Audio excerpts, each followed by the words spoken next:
ಸರ್ಕಾರ ರಚನೆ ಮಾಡಲು ವಿಜಯ್ ಕಸರತ್ತು. ನಾಳೆ ಪ್ರಮಾಣ ವಚನ ಸಾಧ್ಯತೆ. ಓಹೋ, ಇದೇನಪ್ಪ ತಮಿಳ್ನಾಡಿನಾಗೆ ಎಲೆಕ್ಷನ್ ಹಿಂಗಾಗ್ಬಿಡ್ತಲ್ಲ ಈ ಸಲಿನ.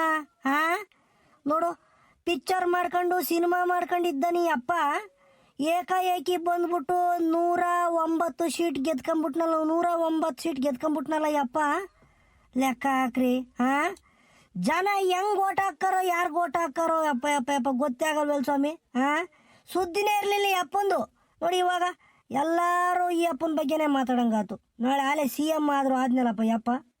ಓ ಗೌಡ್ರೆ ಗೌಡ್ರೆ ಗೌಡ್ರೆ, ಏನ್ ಪೇಪರ್ ಓದ್ಕೊಂಡ್ಬಿಟ್ಟಿದ್ದೀರಾ? ಸಾಲುತ್ತಿಲ್ಲವೇ ಎಣ್ಣೆ ಸಾಲುತ್ತಿಲ್ಲವೇ ಗೌಡ್ರೆ, 190 ಕೊಡಿಸ್ರಿ, ಎಣ್ಣೆ ಸಾಲುತ್ತಿಲ್ಲವೇ ಗೌಡ್ರೆ. ಏನ್ ಗೌಡ್ರೆ, ಯಾವ್ದೋ ಪೇಪರ್ ಓದ್ಕೊಂಡಿದ್ದೀರಾ? ಏನ್ ರಾಶಿ ಭವಿಷ್ಯ ನೋಡ್ತಾ ಇದ್ದೀರಾ? ಲೇ ಸೀನಾ, ನನ್ನ ಭವಿಷ್ಯದ ಮನೆ ಹಾಳಾಗ ಹೋಗ್ಲಿ, ಬಾರ್ಲ ಇಲ್ಲಿ ತಮಿಳ್ನಾಡಿನ ಭವಿಷ್ಯ ನೋಡ್ಬಾರ್ಲ ಹೆಂಗಾಗೈತೆ. ಇವ್ನು ಯಾರ, ಇವ್ನು ಸಿನಿಮಾದನು ಯಪ್ಪ ಬಂದ್ಬಿಟ್ಟು ಏಕಾಏಕಿ ಬಂದ್ಬಿಟ್ಟು 109 ಸೀಟ್ ಗೆದ್ಕೊಂಡ್ಬಿಟ್ಟವನಲ್ಲ. ಗೌಡ್ರೆ ಗೌಡ್ರೆ ಗೌಡ್ರೆ, ತಮಿಳ್ನಾಡ ಹಂಗೆ ಬಿಡ್ರಿ, ನೀವು ತಲೆ ಕೆಡಿಸ್ಕೊಂಬಕ್ ಹೋಗ್ಬೇಡ್ರಿ. ಟಿವಿಗೆಲ್ಲ ಬತ್ತಿತ್ತಲ್ಲ ಅಲ್ಲೇನ, ತಮಿಳುನಾಡಿನ ಮುಂದಿನ ಮುಖ್ಯಮಂತ್ರಿ ದಳಪತಿ ವಿಜಯ್ ಅಂತಾನ. ಫ್ಯಾನ್ಸ್ ಹಂಗೈದಾರ ಬಿಡ್ರಿ, ಅಭಿಮಾನಿಗಳು ಹಂಗೈದಾರ ಬಿಡ್ರಿ ಆ ಅಪ್ಪಗೆ, ವಿಜಯ್ ದಳಪತಿಗೆ. ಗೌಡ್ರೆ, ಅಭಿಮಾನಿಗಳು ಹಂಗೈದಾರೆ. ನಾನ್ ನೆನೆದಿನ್ ಟಿವಿ ನೋಡ್ತಿದ್ದೆ ಗೌಡ್ರೆ, ತಮಿಳ್ನಾಡ 40% ಹೊಸ ವೋಟರ್ಸು, ಅಂದ್ರೆ ಈ ಸಲ ಫಸ್ಟ್ ಟೈಮ್ ವೋಟ್ ಮಾಡಿರೋದು, ಅವರೆಲ್ಲ ಹೋಗ್ಬಿಟ್ಟು ವಿಜಯ್ಗೆ ಗುದ್ಬಿಟ್ಟವ್ರೆ. ಅದಕ್ಕೆ ಗೆದ್ದಿರೋದು ಗೌಡ್ರೆ. DMK ಇಷ್ಟು ದಿನ ಸರ್ಕಾರ ರಚನೆ ಮಾಡ್ಕೊಂಡು ಮುಖ್ಯಮಂತ್ರಿ ಆಗಿದ್ರು ಸ್ಟಾಲಿನ್. ಯಾರೇಳು? DMK. ದ್ರಾವಿಡ ಮುನ್ನೇತ್ರ ಕಳಗಂ ಅಂತ. ಯಾರ್ದು? ಸ್ಟಾಲಿನ್ ಅವ್ರ ಪಕ್ಷ DMK. ಅದೇ ನಮ್ಮ ಇವರು ವಿಜಯ ಪಕ್ಷ TVK. ಅದಂತದ್ದು ತಮಿಳಿಗ ವಿಕ್ಟ್ರಿ ಕಳಗಂ ಅಂತಾನ. ಇವೆಲ್ರ ನಡುವೆ ಫೈಟು. ನಮ್ಮ ವಿಜಯ್ ಗೆದ್ದವ್ರಲ್ಲ ಗೌಡ್ರಿ. ಅಲ್ವಲ್ಲ ಸೀನಾ, ಈ ಅಪ್ಪ ಹಿಂದೆ ಎಂದು ಎಲೆಕ್ಷನ್ ನಿಂತ್ಕೊಂಡಿರ್ಲಿಲ್ಲ. ನಾನು ಯಾರ ಹೇಳಿದ್ ಕೇಳಿಸ್ಕೊಂಡೆ, ಈ ಒಂದು ವರ್ಷದಿಂದಾನ ಬಂದು ಪ್ರಚಾರ ಮಾಡ್ಕೊಂಡು ಎಲೆಕ್ಷನ್ ನಿಂತಿದ್ದಂತೆ ವಿಜಯ್. ಹೆಂಗೆ ಗೆದ್ನಲ್ಲ ಯಪ್ಪ ಗೌಡ್ರೆ. ತಮಿಳ್ನಾಡು ಹಂಗೆ ಗೌಡ್ರೆ, ನೀವು ನಂಬ್ತಿರೋ ಇಲ್ವೋ ಗೊತ್ತಿಲ್ಲ, ಇಡೀ ಭಾರತ ದೇಶದಾಗೆ ಹೇಳಿ ಧರ್ಮ ಬಿಟ್ಟು ಜಾತಿ ಬಿಟ್ಟು ಇವನ್ನೆಲ್ಲ ಬಿಟ್ಬಿಟ್ಟು ಓಟ್ ಹಾಕ್ತಾರೆ ಅಂತಂದ್ರೆ ಅದು ತಮಿಳ್ನಾಡು. ಅವ್ನು ಯಾವ ಧರ್ಮನೇ ಆಗಿರ್ಲಿ, ಯಾವ ಜಾತಿನೇ ಆಗಿರ್ಲಿ, ಓಟ್ ಹಾಕ್ತಾರೆ ಗೌಡ್ರಿ. ಯಾಕೆ ಹೇಳ್ರಿ? ಇದಕ್ಕೆ ಉದಾಹರಣೆ ನೋಡು. ಇಲ್ಲ, ವಿಜಯ್ ಕ್ರಿಶ್ಚಿಯನ್, ಅಯ್ಯಪ್ಪನ್ ಗೆಲ್ಲಿಸ್ಕೊಂಡವ್ರಿ ಸರಿ. ಅದ ಹಂಗೆ ತಮಿಳ್ನಾಡು ಹಂಗೆ. ಇನ್ನೊಂದು, ಸಿನಿಮಾದರ್ಗು ಜಾಸ್ತಿ ಬೆಲೆ ಐತಲ್ಲಿ ತಮಿಳ್ನಾಡು, ಇತಿಹಾಸನೇ ಐತಿ. ಮೊದಲು MGR ಅವರು ಸಿನಿಮಾದರೇನ, ಕರುಣಾನಿಧಿ ಬಂದ್ರು, ಅವರು ಸ್ವಲ್ಪ ಹತ್ತದ್ರದರೇನ. ಆಮೇಲೆ ಜಯಲಲಿತಾ ಬಂದ್ರು, ಜಯಲಲಿತಾನು ಸಿನಿಮಾದರೇನ. ಈಗ ಬಂದಿರೋರು ಯಾರು? ವಿಜಯ್ ದಳಪತಿ ಮುಖ್ಯಮಂತ್ರಿ ಆಗೋ ಸಾಧ್ಯತೆ ಐತೆ ಗೌಡ್ರಿ. ಈಗ ಅದಕ್ಕೆ ಕಸರತ್ತು ಮಾಡ್ತಾ ಇದ್ದಾರೆ ವಿಜಯ್. ಅಲ್ವಲ್ಲ ಸೀನಾ? ಈಗ ತಮಿಳ್ನಾಡಿಗೆ ಮುಖ್ಯಮಂತ್ರಿ ಆಗ್ಬೇಕು ಅಂತಂದ್ರೆ ಎಷ್ಟು ಸೀಟ್ ಗೆದ್ಕೋಬೇಕಲ್ಲ? ಅಂದ್ರೆ ಮೆಜಾರಿಟಿ ಎಷ್ಟಲ್ಲ ಅಲ್ಲಿ? 118 ಗೌಡ್ರಿ. ಸರಳ ಬಹುಮತ ಬರ್ಬೇಕು ಅಂತಂದ್ರೆ, ತಮಿಳ್ನಾಡ ಮುಖ್ಯಮಂತ್ರಿ ಆಗ್ಬೇಕಾದ ಒಂದು ಪಕ್ಷ ಅಂತಂದ್ರೆ ಗೆಲ್ಬೇಕು ಅಂದ್ರೆ 118 ಸ್ಥಾನ ಗೆದ್ಕೋಬೇಕು. ಆದ್ರೆ TVK ತಮಿಳು ವಿಕ್ಟ್ರಿ ಕಳಗಂ ಅದೆಷ್ಟು ಸ್ಥಾನ ಐತೆ? 109 ಸೀಟ್ ಗೆದ್ಕಡೆ ಐತಿ. DMK ದ್ರಾವಿಡ ಮುನ್ನೇತ್ರ ಕಳಗಂ ಅದು 74. AIADMK ಅಣ್ಣಾ DMK ಅದು 51 ಸೀಟ್ ಗೆದ್ಕೊಂಡೈತಿ. ಇವರಿಬ್ರು ಮೈತ್ರಿ ಮಾಡ್ಕೊಂಬಕ್ಕಾಗಲ್ಲ ಗೌಡ್ರೆ. ಯಾರು ಹೇಳ್ರಿ? ಈಗ DMK ಅಣ್ಣ DMK ಕೆ ಮೈತ್ರಿ ಮಾಡ್ಕೊಂಬಲ್ಲ ಅವರು, ಯಾಕಂದ್ರೆ ಅವ್ರಿಗೆ ಸೈದ್ಧಾಂತಿಕವಾಗಿ ವಿರುದ್ಧವಾಗಿದ್ದಾರೆ. ಈಗ ನಮ್ಮ ವಿಜಯ್ ಪಕ್ಷ ಟಿವಿಕೆ ಈ ಕಾಂಗ್ರೆಸ್ನವರು 4-5 ಗೆದ್ಕೊಂಡೇವ್ರೆ, ಸಣ್ಣ ಪುಟ್ಟ ಮುಸ್ಲಿಂ ಒಂದೆರಡು ಪಕ್ಷಗಳು ಗೆದ್ಕೊಂಡೇವೆ. ಇವೆಲ್ಲ ಸೇರಿ ಅವರು ಸರ್ಕಾರ ರಚನೆ ಮಾಡ್ಕೊಂಬತಾರೆ ಅಂತ ಆಲ್ರೆಡಿ ಸುದ್ದಿ. ಏನ್ ಸುತ್ತಮುತ್ತ ಸುದ್ದಿ ಗೌಡ್ರೆ, ರೆಸಾರ್ಟ್ ರಾಜಕೀಯ ಸ್ಟಾರ್ಟ್ ಐತಿ. ಏನು ಎಲ್ಲ DMK ಗೆದ್ರಲ್ಲ MLAಗಳನ್ನೆಲ್ಲ ಅಲ್ಲೇ ರೆಸಾರ್ಟ್ ಶಿಫ್ಟ್ ಮಾಡ್ತಾ ಇದಾರಂತೆ. ಯಾಕಂದ್ರೆ ಬೇರೆಯವರೆಲ್ಲ ಬಂದ ಆಮೇಲೆ ತಲೆಗಿಲೆ ಕೆಡಿಸಿಬಿಟ್ಟರು ಅಂತಾರೆ. ಆದ್ರೆ ವಿಜಯ್ ಗೆದ್ದಿದ್ದು ಎಲ್ಲರಿಗೂ ಬಹಳ ಖುಷಿ ಗೌಡ್ರೆ. ಉಕಳ್ಳಸಿನ ಇದ್ಕಿದ್ದಾಗೆ ಬಂದು ಗೆದ್ನಲ್ಲ ಯಪ್ಪ, ಖುಷಿ. ಇನ್ನೊಂದು ಆ ವಿಜಯ್ ಆ ಕಾರ್ ಡ್ರೈವರ್ ಮಗನ್ನು ನಿಲ್ಸಿ ಗೆಲ್ಸವನಂತ ಯಪ್ಪಲ್ಲಿ ಅಕ್ಕಾಕು ಅಷ್ಟು ಇದಿರ್ಬೇಕು, ಅಂದ್ರೆ ಜನಗಳು ಬೆಂಬಲ ಇರ್ಬೇಕಲ್ವಲ್ಲ ಸೀನಾ? ಹೂಗೌಡ್ರೆ ವಿಜಯ್ ಆ ಯಪ್ಪ ಕಾರ್ ಡ್ರೈವರ್ ಮಗುನ್ನೇ ನಿಲ್ಸಿ ಎಲೆಕ್ಷನ್ ಗೆಲ್ಲಿಸ್ಕೊಂಡ್ಬಿಟ್ಟ ಲೆಕ್ಕ ಹಾಕು. ಇನ್ನೊಂದು ಜನಗಳು ಏನು ಯುವಕರು ಯೂತ್ಸ್ ಏನಿದ್ರಲ್ಲ ಗೌಡ್ರೆ, ಎಲ್ಲರೂ ವಿಜಯ್ಗೆ ವೋಟ್ ಮಾಡ್ಬಿಟ್ಟವ್ರಿ. ಹಂಗೆ ಲೇಡೀಸು ಮಹಿಳೆಯರು ಅಷ್ಟೇನ, ಅವ್ರು ವಿಜಯ್ಗೆ ವೋಟ್ ಮಾಡ್ಬಿಟ್ಟವ್ರಿ. ಲೇ ಸೀನಾ, ಅವ್ರು ಏನೇ ವೋಟ್ ಮಾಡಿದ್ರು ಅವ್ರು ಏನೋ ಒಂದು ಆಸೆ ತೋರಿಸಿರ್ತಾರೆ ಕಳ್ಳ. ನೆನ್ನೆದಿಂದ ಏನೋ ನೋಡ್ತಿದ್ದೆ ಕಳ್ಳ ಪಬ್ಲಿಕ್ ಟಿವಿಯಾಗ ರಂಗಣ್ಣನ. ಅಯ್ಯಪ್ಪ ಹೇಳ್ತಿದ್ದ ಏನಂದ್ರೆ ಈ ನಮ್ಮ ಕರ್ನಾಟಕದಾಗ ಮಾಡ್ಯವ್ರಲ್ಲ ಈಗ ಎಲ್ಲ ಫ್ರೀ ಗ್ಯಾರಂಟಿ ಸ್ಕೀಮ್ಗಳು ಅಂತವನೇನ ಕೊಡಕ್ ನಿಂತವ್ರಂತಾರಲ್ಲ ಅಲ್ಲೋನು.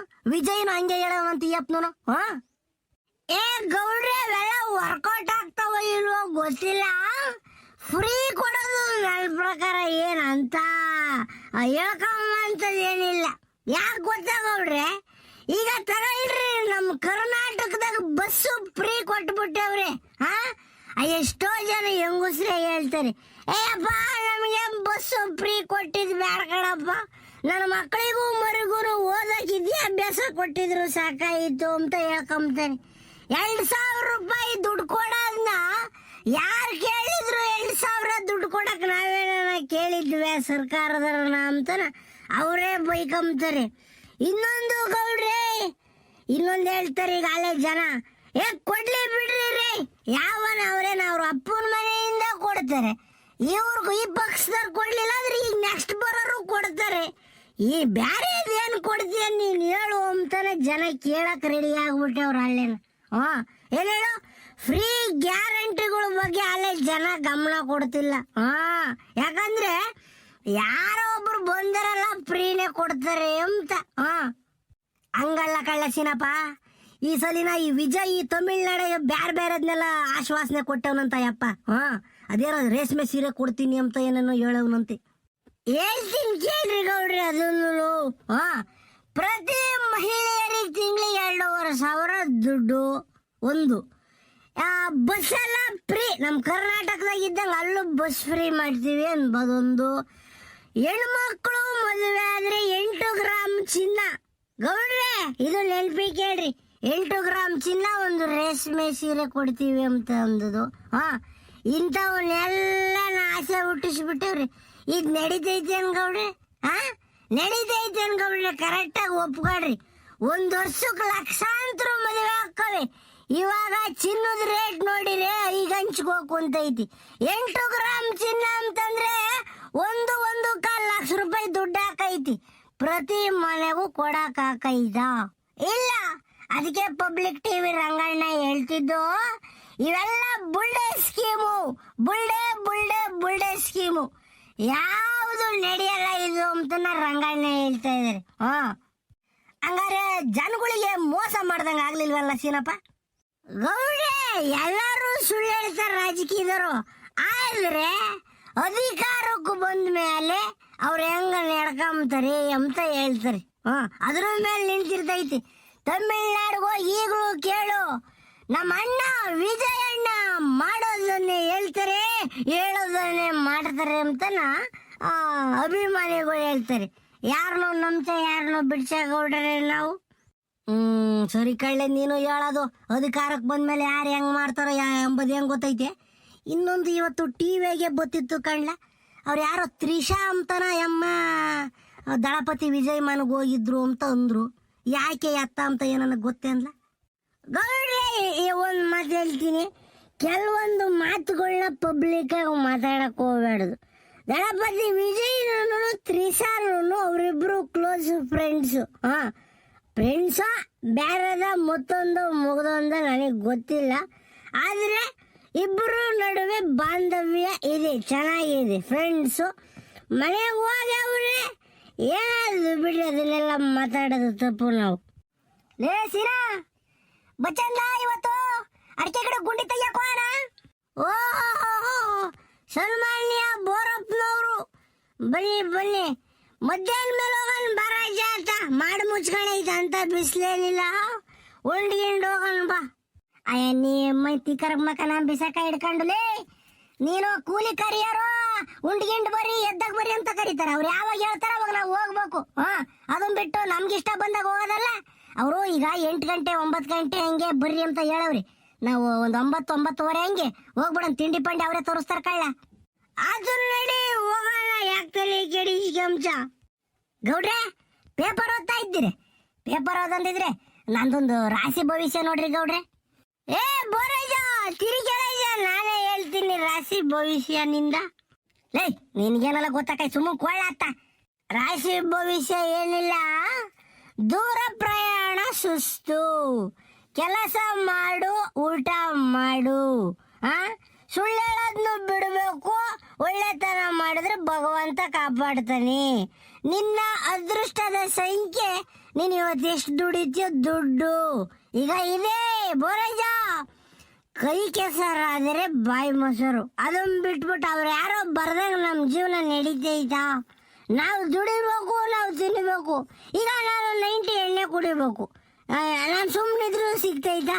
ನಾನು ಕೂಲಿ ಮಾಡಬೇಕು, ತಿನ್ನಬೇಕು. ಇಲ್ಲ ನಿನ್ನಂತರದ ಇಸ್ಕೋಬೇಕು, ಹೋಗಿ ಒಳ್ಳೆ 90 ಎಣ್ಣೆ ಹಾಕ್ಕೋಬೇಕು. ನಿಜನ ಸುಳ್ಳು ಹೇಳು? ಪ್ರಾಕ್ಟಿಕಲ್ ಆಗಿ ಬದುಕ್ಬೇಕಣ್ಣಜು, ಪ್ರಾಕ್ಟಿಕಲ್ ಆಗಿ ಬದುಕಬೇಕು. ಆತು ನಡಿರಲ್ಲ. ಲೇ ಸೀನಾ, ಆ ವಜ್ಜ ಎಲ್ಲನ ಅಡಿಕೆ ಗಿಡ ಗುಂಡಿ ತೆಗಿಯಕ್ ಕರಿತಾ ಇದ್ದಾರೆ, ಹೋಗ್ರಲ್ಲ. ನಾನು ಮಂತಕ್ಕೆ ಹೋಗಿ ಬರ್ತೀನಿ. ಆತು ಗೌಡ್ರೆ, ಹೆಂಗ ಒಂದು ಕೂಲಿ ಸಿಕ್ತಿವತ್ತು ಬರಜ ಹೋಗೋಣ.